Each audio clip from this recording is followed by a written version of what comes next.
America की सबसे प्रतिष्ठित शिक्षण संस्था हार्वर्ड यूनिवर्सिटी ने डोनाल्ड ट्रंप प्रशासन को खुली चुनौती दे दी है। वजह 2.2 अरब डॉलर की संघीय फंडिंग पर जबरन लगाई गई रोक। जवाब में हार्वर्ड अब अदालत में है और यह लड़ाई सिर्फ पैसों की नहीं, उस सोच की है जो विश्वविद्यालयों को सत्ता के आगे झुकते देखने की ख्वाहिश रखती है।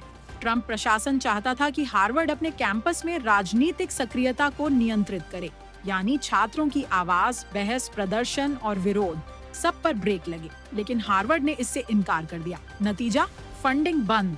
अब हार्वर्ड ने इसे संवैधानिक अधिकारों का उल्लंघन करार देते हुए संघीय अदालत का दरवाजा खटखटाया है। हार्वर्ड के अध्यक्ष एलन गार्बर ने साफ कहा, सरकार तय नहीं कर सकती कि हम क्या पढ़ाएं, किसे पढ़ाएं और किसे पढ़ाएं ही नहीं।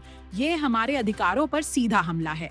हार्वर्ड का कहना है कि फंडिंग पर लगी यह रोक न सिर्फ गैर कानूनी है, बल्कि अमेरिकी संविधान के पहले संशोधन यानी अभिव्यक्ति की स्वतंत्रता के खिलाफ भी है।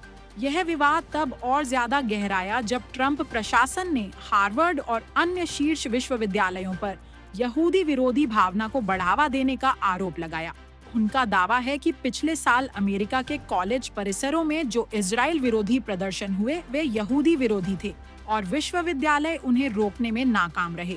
लेकिन सवाल ये है कि क्या किसी संस्थान की स्वतंत्रता को इसलिए कुचल दिया जाएगा क्योंकि वह सत्ता से असहमति रखता है?